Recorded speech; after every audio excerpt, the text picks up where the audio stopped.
So, I've been remiss. I've shared several videos of how you create batiks. In fact, more than several, loads. And yet I haven't told you yet what equipment you need in order to create your own. So, that's what this video is about.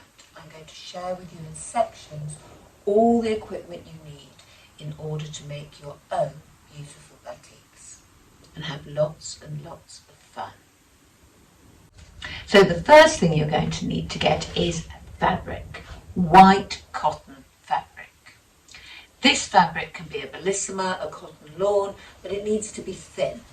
The thinner the better, because then the wax will absorb into it, and when you use a TJANTING or a brush, it will flow easily onto it. Cotton. I will leave a link below to a couple of companies where you can get lovely cotton. The next thing you're going to need is a frame in order to pin your fabric up onto it.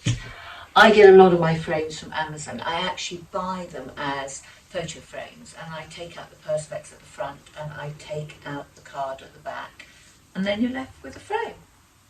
And these particular frames are very good because drawing pins go very easily into them when I'm stretching up my fabric. You may not want to use one of those frames, you may want to make your own, and I've made many wooden frames over the years. Oh, look at that. Hello. Sorry, I'm being silly. The thing about a wooden frame though is that the dyes from your batik absorb into the wood. So what you need to do when you get such a messy frame as this is get masking tape and literally mask over the frame area so it's clean again, so that the next time you create a batik, none of the dyes that are here are absorbed into your new batik, which is very annoying if they are. Okay, and then the last thing in this section is drawing pins. You need lots of drawing pins, mainly because they break very easily when trying to get them into wood, and because they are incredibly useful to use continually to tighten up your fabric. Be careful to put them back in the tin. I am not careful, and I walk about my studio, with bare feet and socks on, and the times I've got a pin in my heel, it's not pleasant. You have to pull it out very quickly, so I'm suggesting to you, you don't do that. You look around the floor area to check where the pins are and pick them up. I'm too lazy.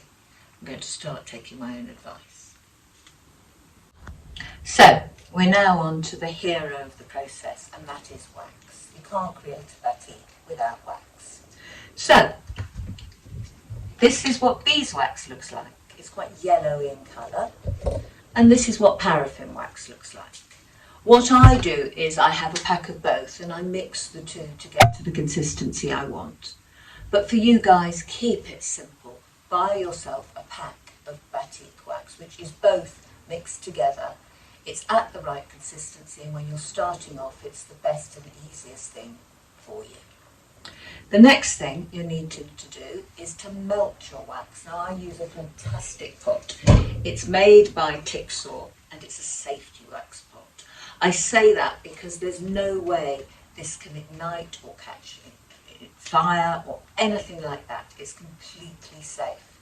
It's worth every penny, but it's expensive. In the UK it's between £80 and £110. That's a lot of money when you're starting out.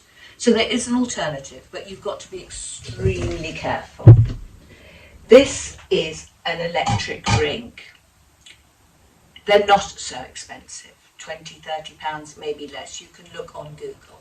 And this is the wax in a saucepan that you just keep and use and use and use. This has 3 settings, 1, 2 and 3. My advice is do not go higher than 1.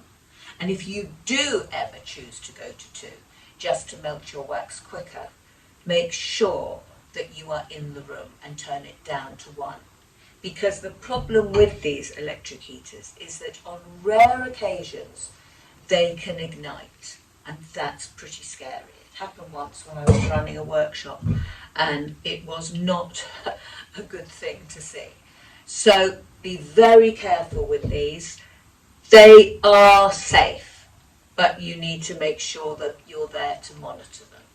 Never use a cooker, never use a fire, just use the 2 pieces of equipment moment I've advised.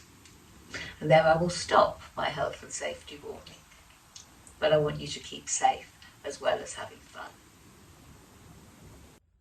So the next important thing you need to buy are dyes.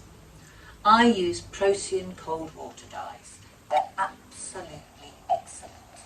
You only need a little bit of powder, and I mix them with bicarbonate of soda.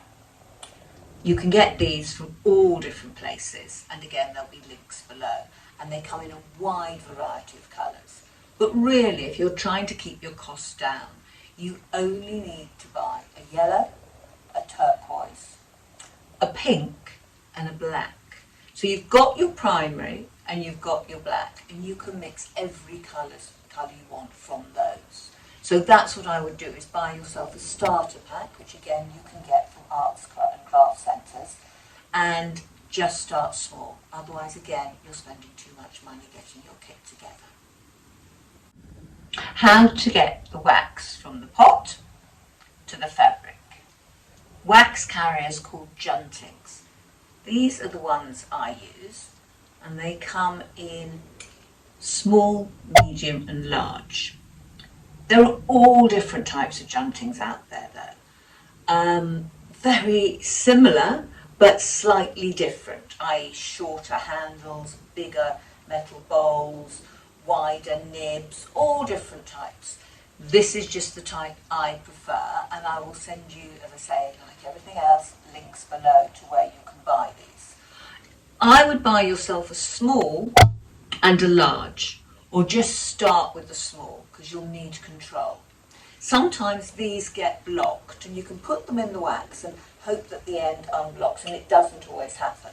So I use fuse wire to poke the ends if they get stuck with old wax. But they're fantastic tools, fantastic for doing straight lines and little bits of detail. Very, very useful. The other thing that's very useful, obviously, are brushes. Here's a fatter one, here's a thinner one. When you've got large areas that you want to cover with wax, use brushes. Little detailed areas, use the JANTING. Once you've put these in wax though, they become your wax brushes. You can't use them for anything else. That's it, they're done. They've got their profession ahead of them. That's it. Their career is set. They're your brushes. Okay, so that's that. I also have chalk. I use chalk because when I'm dyeing up batiks, by the end it would be very difficult to see pencil marks. So when I'm at the end of a batik and I want to be able to draw something onto the fabric and see it, I use a very thin chalk. So that's quite a top tip actually. It's very useful to have chalks in your equipment box. And what else? What else? I'm looking round. I'm looking round. A ruler. I always keep a ruler near to me when I'm working, because if I want to do straight lines, I'm not that capable of going just like that. So I like to have a ruler to hand. And actually, that's probably it. If you get yourself all these things, oh, and one more thing, soft pencils. Get yourself some soft pencils so you can draw easily on the fabric. Very soothing with very soft pencils. This one is a 6B. And you've got everything you need to start. Yeah, you can start. How exciting. Firsts. Lucky you. I'm actually jealous.